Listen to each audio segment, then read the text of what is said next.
14 तारखेला पुरोगामी महाराष्ट्राला शर्मेनं मान खाली घालावी अशा प्रकारची घटना विशाळगडावरील अतिक्रमण काढण्याच्या नावाखाली जो हौदोस आणि जो जी घटना घडली ती अत्यंत निंदनीय आणि शब्दामध्ये कुठल्याही शब्दामध्ये करावा तेवढा निषेध कमी आहे अशा प्रकारची ती घटना होती। मुळात ही घटना सरकार प्रायोजित होती हे आता लपून राहिलेलं नाही। कारण पडवळ नावाचा माणूस ज्यावेळेस पुण्यातून रवी पडवळ नावाचा हा माणूस विशाळगडाकडे निघाला पायी चालत, त्यावेळेस त्यांनी जो व्हिडिओ शेअर केला त्या व्हिडिओमध्ये सरळ सरळ सरकारला धमकी होती। त्याचं वक्तव्यावर जर कारवाई त्यावेळेस झाली असती आणि त्याला रोखलं असतं तर कदाचित ही घटना टाळता येईल असती। सरकार तिथेच चुकलं आणि त्याला प्रोत्साहन देण्याचं काम केलं, म्हणून ही घटना सरकार शासन प्रायोजित आहे असा आमचा स्पष्टपणे आरोप आहे।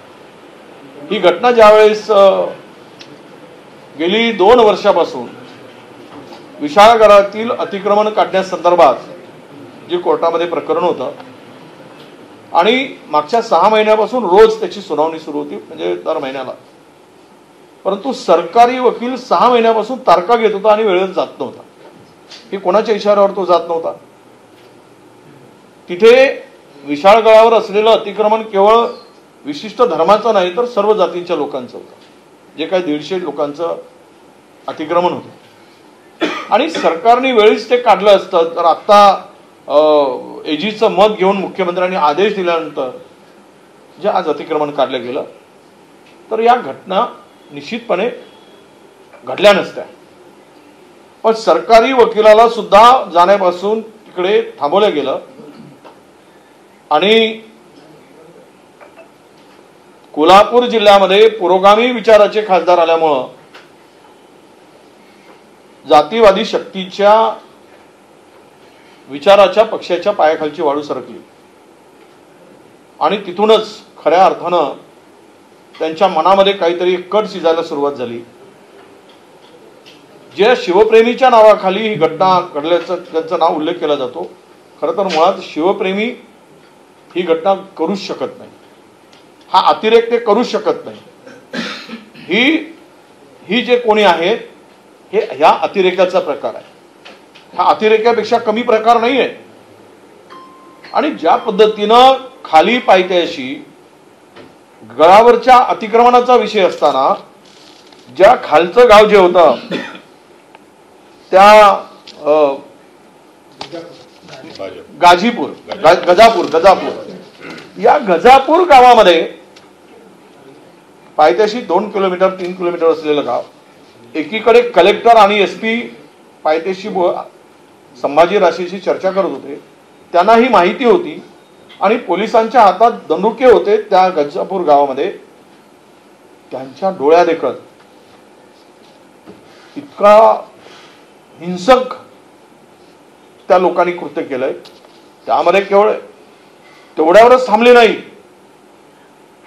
तर एखाद्या धार्मिक स्थळाचं कसं विध्वंस करायचा, गाड्यांची तोडफोड केली, पोलिसांना मारलंय, लोकांना जखमा झाल्यात, लोक जखमी झाले आणि एकूणच राज्यातील कायदा सुव्यवस्थेचे धिंडवडे निघताना आपण सगळ्यांनी पाहिलं। राज्याचे गृहमंत्री म्हणतात की हिरवा झेंडा घेऊन नाचणारे याला असं स्वरूप देण्याची गरज नाही, कारण त्या गजापूर गावामध्ये जे नुकसान झालंय ते इतरही धर्माची लोक होती आणि विशाळगडच्या वर जे अतिक्रमण होतं ते सर्वांचं होतं, केवळ एका धर्माचं नव्हतं। पण त्याला रंग देण्याचा जो प्रकार चाललाय राज्यामध्ये तो अत्यंत निंदनीय आहे असं मी मानतो। आणि यामधून आम्ही मुख्यमंत्र्यांना पत्र पाठवून याची उच्चस्तरीय चौकशी करायची मागणी करतोच आहोत। पण फुले म्हणजे शाहू महाराजांच्या पुरोगामी विचाराची ती कर्मभूमीमध्ये खासदार निवडून आल्यानंतर या जातीयवादी शक्तींना एवढा राग का यावा? खरी गोम जी आहे ती तिथे आहे, खरं षडयंत्र जे आहे ते तिथे आहे. ज्या पद्धतीनं 2-3 जिल्ह्यामध्ये मागील काही दिवसामध्ये एक लांब विषयावाला भिडे नावाचा माणूस जे वक्तव्य करत फिरतो आणि धर्मामध्ये भांडण लावण्याचा प्रयत्न करतो, त्याच धर्तीवर विशाळगडांच्या पायथ्याशी झालेला हा प्रकार जो आहे तो आहे असं मी म्हणेन. आम्ही काही मागण्या या निमित्तानं करतो की या प्रकरणातील हा मास्टर माइंड कोण आहे याची चौकशी झाली पाहिजे. खरा मास्टर माइंड कोण? हा सरकारमध्ये आहे का ज्यांच्या इशाऱ्यावर होत आहे? याचंही उत्तर मिळालं पाहिजे. कारण निवडणुकीच्या तोंडावर अशा प्रकारच्या घटना घडवण्याची आता सुरुवात होते आहे. कारण महाराष्ट्रामध्ये लोकांनी यांना झिटकारल्यानंतर, लोकांनी यांना यांची जागा दाखवल्यानंतर, मोठा पराभव यांचा झाल्यानंतर आता काही विशिष्ट हेतूने महाराष्ट्र अस्थिर करून, धर्माधर्मामध्ये तेढ निर्माण करून, जातीय दंगली करून महाराष्ट्रामध्ये मतं घेण्याचा नवीन गोरखधंदा सरकार प्रायोजित सुरू करण्याचा प्रयत्न आहे. हा आमचा स्पष्ट आरोप आहे. म्हणून विशाळगड प्रकरणाची ही निपक्ष चौकशी व्हावी आणि जे दोषी आढळतील त्यांच्यावर कारवाई व्हावी. विशाळगड अतिक्रमण काढण्याच्या नावाखाली जी दंगल झाली तेव्हा पोलीस बघ्याची भूमिका घेत होते. मी कालही बोललो, तिथल्या पोलीस अधीक्षक 50 मीटरवर दूरवर बसले होते आणि पोलिसाच्या हातात दंडुके होते, तरी पण त्यांनी काही केलं नाही. दंडुके हलवले सुद्धा नाही. का? कोणाचा आदेश होता? म्हणून ही जी काही बघ्याची भूमिका होती, पोलीस हातात काट्या घेऊन उभे असताना ते सांभाळू शकले नाही किंवा लाठीचार्ज केला नाही. त्यामुळं या सगळ्या प्रकरणाला पोलीस अधीक्षक जबाबदार आहे. पहिल्यांदा पोलीस अधीक्षकांना निलंबित केलं पाहिजे, त्यांच्यावर कारवाई केली पाहिजे, त्यांची तात्काळ बदली केली गेली पाहिजे. आपल्याला माहित असेल, ज्यावेळेस यापूर्वी सांगलीमधला एसपीच्या गाडीवर झेंडे घेऊन नाचण्यापर्यंतची मजल गेलेली होती. हे महाराष्ट्रातील सगळ्या लोकांनी पाहिलंय, आपल्या सगळ्या जनतेने बघितलं आहे. त्यामुळं एकतर कलेक्टर तिकडे होते, कलेक्टरांनी का आदेश दिला नाही? म्हणून जिल्हाधिकाऱ्यांची बदली करा आणि पोलीस अधीक्षकांना निलंबित करा आणि याचा मास्टर माइंड शोधून तो पडवळ नावाचा, रवी पडवळ नावाचा माणूस मोकाट कसा फिरताय, कसं सापडत नाही, ज्याने सगळ्या घडवण्यामध्ये त्याचा मोठा हात आहे, त्याच्यावर त्वरित कारवाई करा, त्याच्या मुसक्या बांधा, अशी मागणी या निमित्तानं आम्ही करतो. प्रश्न असतील तर नाही. विषय असा आहे की आता जसा माननीय विरोधी पक्ष नेते यांनी सर्व वस्तुस्थिती मांडलेला आहे. हा 2 विषय आहे. खाली जो दंगल घडवण्यात आलेली आहे तो वेगळा विषय आहे आणि एन्क्रोचमेंटचा जो वरती विशाळगडाचा विषय आहे तो वेगळा विषय आहे. या दोन्ही 2 विषय आहे. एन्क्रोचमेंटच्या नावाखाली दंगली खाली घडवायचं, लूटमार करायचं, धार्मिक स्थळ नष्ट करायचं, हे जे प्रवृत्ती करणारी लोक आहेत हे ना कोणाच्या छुपा समर्थन आहे? त्यांना कोण यांच्या पाठीशी आहे? त्यांच्यावर का अजूनपर्यंत कारवाई झालेली नाहीये? त्यांना का पोलिसांनी अजूनपर्यंत अरेस्ट केलेला नाहीये? तो रवी पडवळ नावाचा माणूस 8 दिवस पूर्वीच त्यांनी घोषणा केली होती आणि सरकार आणि पोलीसच्या इंटेलिजन्स बरोबर होता. त्यांना सगळी माहिती होती की कोण कोण काय काय करणार आहे, घटना कशी घडणार आहे, हे सगळे माहीत असून सुद्धा स्थानिक पोलीस प्रशासनाने कुठली प्रकारची दखल घेतलेली नाही. त्या समोरच्या ज्या लोकांनी चलो विशाळगडच्या नारा घोषणा दिली होती त्यांच्यावर प्रिव्हेंटिव्ह ॲक्शन कुठल्याही प्रकारचा घेण्यात आला नाही आणि ज्या दिवशी ते लोक आले त्यांना थांबवण्यात का आला नाही? हा सर्व ह्याच्यामुळे सगळे स्पष्ट होतोय की सरकारच्या ह्याच्या पाठीमागे छुपा समर्थन आहे.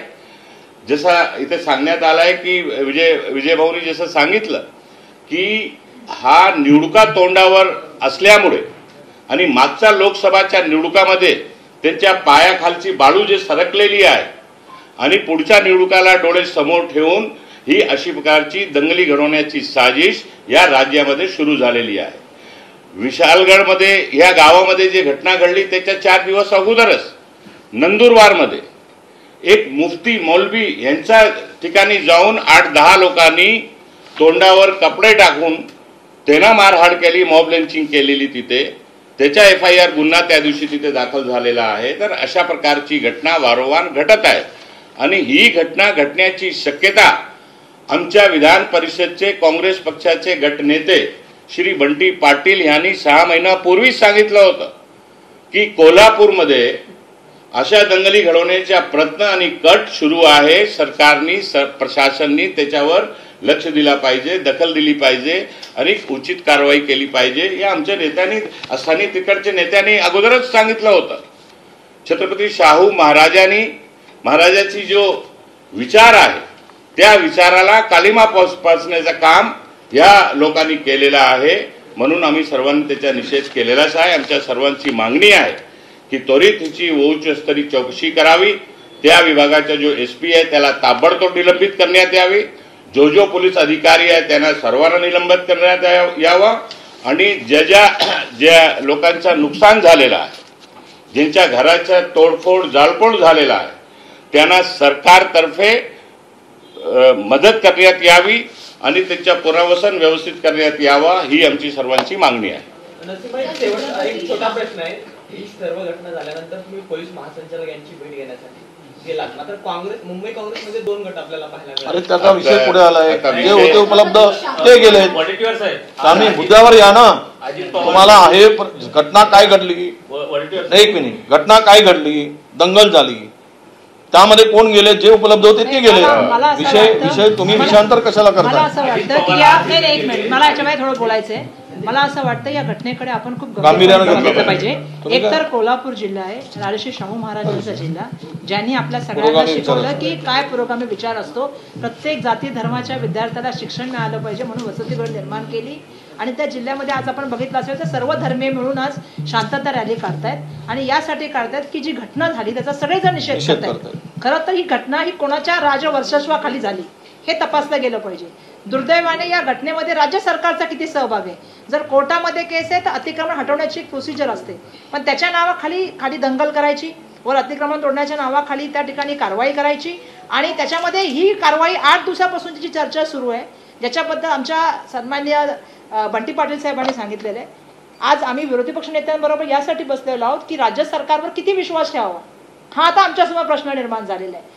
जाती धर्मामध्ये त्या ठिकाणी तेढ निर्माण करणं, समाजामध्ये त्या ठिकाणी सामाजिक सलोखा दूर करणं, ह्या व्यतिरिक्त या राज्य सरकारने केलंय काय, हा आता आम्हाला प्रश्न निर्माण झालाय। आज महाराष्ट्रातली जनता काय विचार करते? महाराष्ट्रातल्या जनतेला महाराष्ट्राची एक वेगळी परंपरा आहे।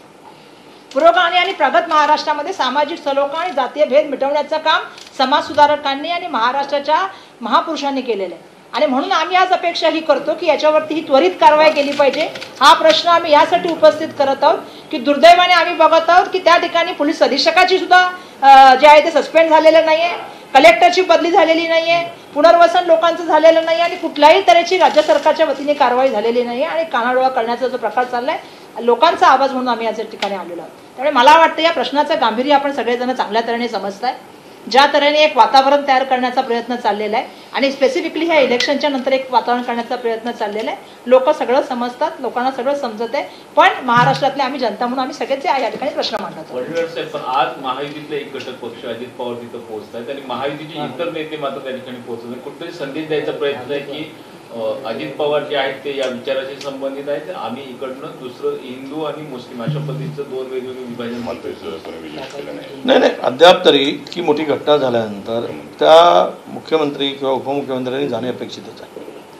अजित पवार जात आहेत, ते काय बोलतील त्याच्यावर आता आमचं लक्ष आहे। मुळात विषय असा आहे की कोणी जातील तरी सरकारमधले घटक आहेत आणि सरकारमधल्या घटकांना सरकारचा विचार आता काय आहे, कुठल्या विचारांनी ही सरकार चालते आहे, हे आता महाराष्ट्रात लपून राहिलेलं नाही।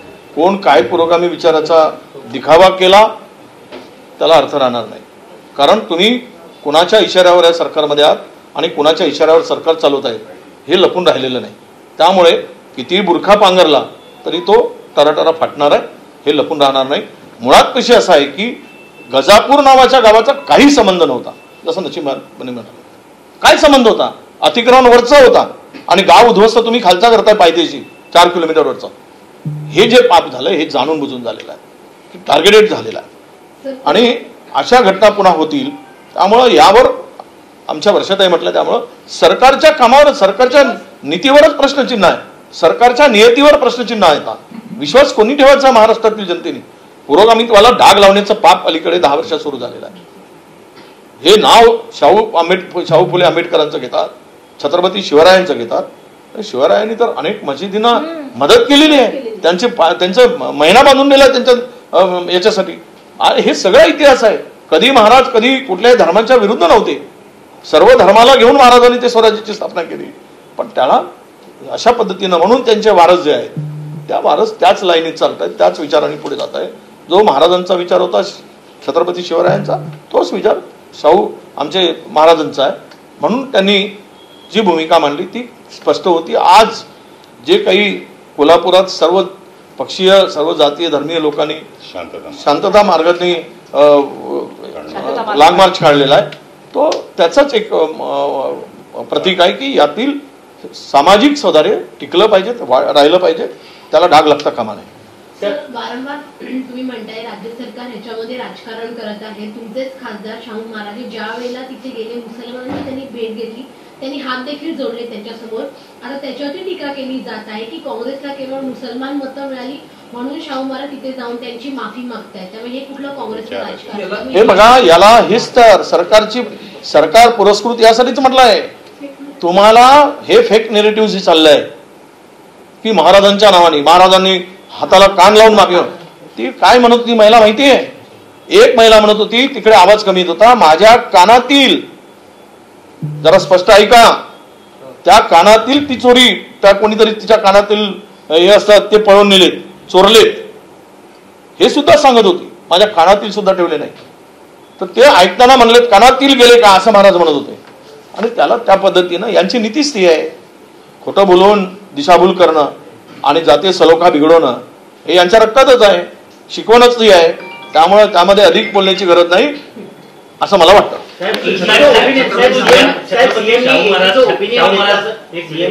ओपिनियन घेतलं आणि मग कारवाईचे आदेश देण्यात आले असं तुम्ही म्हणताय, हा कोर्टाचा अवमान नाहीये का? कारण कोर्टात जर तेच आहे ना, आता कोर्टात केस सुरू आहे, वकील जात नाही, सरकारी वकील कुणाच्या इशाऱ्यावरती उभे राहत नाहीत.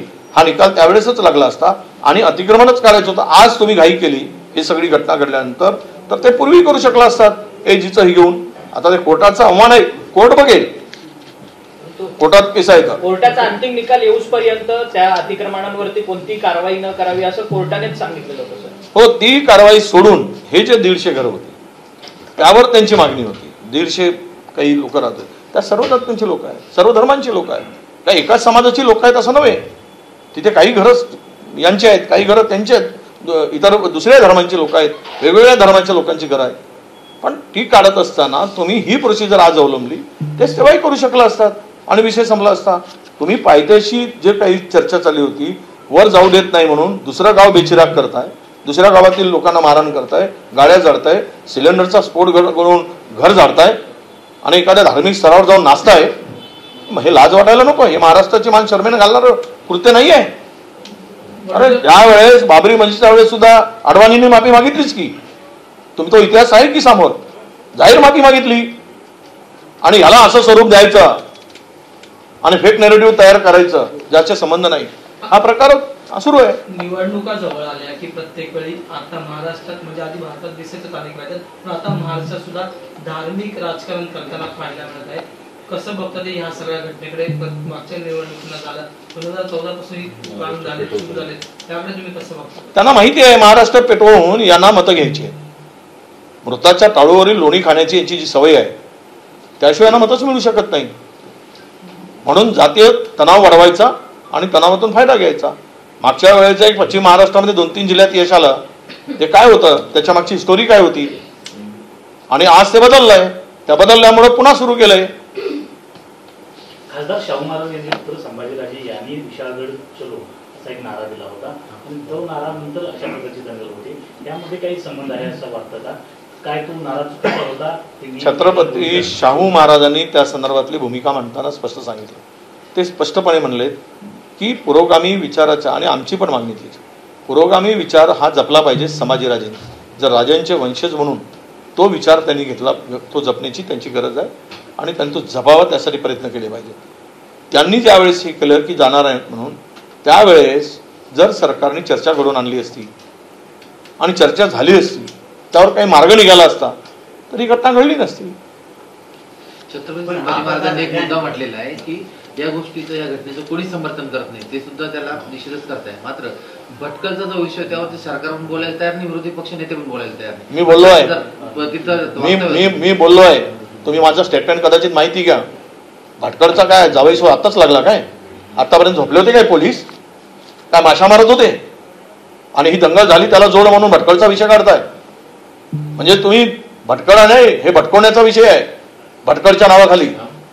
हे काय मूर्ख नाहीत लोक न करण्यासारखं. सर एक बार हिंदी में बताइए, जो विशालगढ़ इलीगल एनरोचमेंट को लेकर आपने दो अलग अलग इश्यूज जो है उठाए, वो बताइए और क्या सवाल कर रहे हैं राज्य सरकार? नहीं, सवाल यही है कि ये जो घटना हुई थी, जो दंगल हुई थी, ये सरकार पुरस्कृत है, ये सरकार की स्पॉन्सरशिप है, ऐसा मेरा क्लियर आरोप है. अगर इस घटना के बारे में 8 दिन से पहले इनके गुप्तचर यंत्रणा को पता चलता है, एक आदमी रवि पडवल का और सालुंखे पैदल चलते हुए सरकार को इशारा देते कि 14 तारीख तक कार्रवाई करो नहीं तो हम देख लेंगे, फिर हम कोई रोक नहीं सकता, तो सरकार की और पुलिस डिपार्टमेंट क्या सोया था? इसकी यंत्रणा शासकीय क्या सोई पड़ी थी? क्या अफीम और गांजा खा के पड़ी थी जो महाराष्ट्र में खुलेआम बेचा जा रहा है? तब क्यों नहीं कार्रवाई की गई? उसके ऊपर कार्रवाई करते तो आज ये नौबत नहीं आती. जो घटना हुई अतिक्रमण को लेकर, इंक्रोचमेंट को लेकर, वो कार्रवाई, वो कोर्ट के अंदर में मामला चल रहा था. कोर्ट में 2 साल से इस मामले को लेकर कार्रवाई चल रही थी, स्थगिति चल रही थी, और इसकी केस के ऊपर सुनवाई चल रही थी. तो सरकारी वकील जो है, गवर्नमेंट लीडर, वहां पे जाए ही नहीं, अब्सेंट है पिछले 6 महीने से, जा ही नहीं रहे. और ये सब स्थिति का पता था, जो आज वो अतिक्रमण निकालने के लिए एजी का से लेकर उनको इंक्रोचमेंट निकालने की कार्रवाई की गई, वो पहले भी कर सकते थे. और ये आदमी खुलेआम चैलेंज कर रहा है सरकार को, तो सरकार कहां है? क्यों नहीं उसको अरेस्ट किया गया तब? और सवाल अतिक्रमण का विशालगढ़ के ऊपर था. विशालगढ़ के नीचे में 4 किलोमीटर पे जो गांव था गजापुर, वहां पे क्यों हुआ ये दंगल? और पुलिस अधीक्षक वहां नजदीक बैठे थे, वहां पे क्यों नहीं तुरंत दौड़ते गए? वहां पुलिस डंडा लेकर खड़े थे और लोग गाड़ियां जला रहे थे, घर जला रहे थे, धार्मिक स्थल पे उन्माद मचा रहे थे. तो पुलिस अधीक्षक की जिम्मेदारी क्या बनती थी? वो चुप क्यों बैठे थे? कानून सुव्यवस्था उसको समझती नहीं क्या? तो उनके ऊपर कार्रवाई नहीं होनी चाहिए, उनको निलंबन होनी चाहिए. ये हमारी मांग करते. पुलिस डंडा लेकर वहां पे खड़ी थी, कुछ नहीं कर पाए. इसके लिए जिम्मेदार पुलिस अधीक्षक है, उसको सस्पेंड करना चाहिए और उसको ट्रांसफर करना चाहिए. वहां पे कलेक्टर भी थे, कलेक्टर को भी वहां से हटा देना चाहिए. ये जो आज महाराष्ट्र में शुरुआत जो की गई, इसके पहले हमारे नसीम भाई ने जो कहा था नंदुरबार में वैसे हुआ. अब ये शुरुआत की क्योंकि ये वहां पे पुरोगामी विचार का एमपी चुन के आए शाहू महाराज, तो ये आग बबूला हो गई. पूरा महाराष्ट्र, पश्चिम महाराष्ट्र खाली हो गया. जो इनकी मंशा थी कि वो उसके रिजल्ट आए नहीं, महाराष्ट्र में भी वही स्थिति हुई. तो ये डर के मारे दोनों धर्मों को लड़ाकर अपनी रोटी सेकना चाहते हैं. यही सरकार की मंशा दिखती है और ये स्पष्ट दिख रहा है. तो इसलिए हमने मांग किया है अधीक्षक को वहां से किया जाए, जो मास्टरमाइंड है उसको तुरंत अरेस्ट किया जाए और उनको मुआवजा भी दिया जाए जिनका नुकसान हुआ है. तुरंत मुआवजा ना दिया जाए, सरकार ने कदम उठाना चाहिए. और महाराष्ट्र की शांति की जिम्मेदारी, कानून व्यवस्था की जिम्मेदारी सरकार की है. ये बार बार होता है तो ये सरकार नाकामयाब है, फेलियर सरकार है, हम ये कहेंगे. यही दिख रहा है कि सरकार कोई काम नहीं कर रही है. केवल सरकार की नीतियां आपस में लड़ाकर खुद का फायदा कैसे होगा, यही सरकार की नीतियां दिख रही है.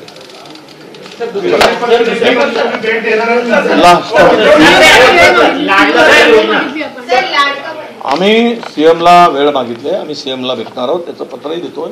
सीएमला आम्ही निवेदन देणार आहोत आणि वेळ मिळाली तर आम्ही तुम्हाला ते कळवू. लाडका भाऊ योजना जी आहे ती मुख्यमंत्र्यांनी आता हे यांना सपाटून मार खायला लागला.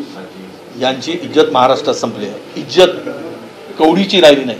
त्यामुळं लाडकी बहीण, लाडका भाऊ, आता उद्या लाडका मामा, लाडकी मामी, लाडका सासू, लाडका सासरा हे आणतील आणि महाराष्ट्राच्या जनतेला फिरवत राहतील. यामध्ये फार काही निघणार नाही. महाराष्ट्र खड्ड्यात घातलाय, कर्जातून बाजारी करून कर्जमुक्त सत्यानाश करून ठेवलाय, टेंडरबाजी आणि कमिशनखोरी एवढंच काम आहे. आणि मित्राला द्या. या आता दुसरा विषय आहे, पण मी तो दुसरा विषय आज काढणार नाही, कारण या विषयाचं गांभीर्य आहे. उद्याला आम्ही घेऊ प्रेस, त्यावेळेस पुन्हा विषय मांडेल. ज्या याला स्थगिती दिली, ज्या कर्मचारी पुरवायची कंत्राटी, त्यांना पुन्हा कामाला लावलाय. किती धानलेबाज आणि चोर लोक बसले हे आता तुम्हाला मी उद्या सांगेन, आज नको. पण एवढंच सांगतो, हे लाडली बेटी करू दे, लाडली भाई करू दे, वो कुछ फर्क. हाँ, लाडली बहन जैसे अब लाडला भाई योजना सरकार ला रही है जिसमें सभी को पैसे बांटने. ये सरकार की इज्जत गवा चुकी है सरकार. इनको सब जनता में कोई वैल्यू नहीं है. तो इस स्थिति में कुछ अपनी लाज बचाने के लिए ये लाडली बहन लाए, लाडला भाई लाए, लाडला मामा लाए, लाडली सास लाए, लाडली ससुर लाए, तो भी कोई फर्क पड़ने वाला नहीं है. जनता में ये ओपन हो चुके, ये करप्ट सरकार है, ये भ्रष्टाचारी सरकार है, ये टेंडरबाजी वाली सरकार है, महाराष्ट्र को उद्ध्वस्त करने वाली सरकार है. तो इसको कोई फायदा नहीं होगा. एबीपी माझा, उघडा डोळे बघा नीट.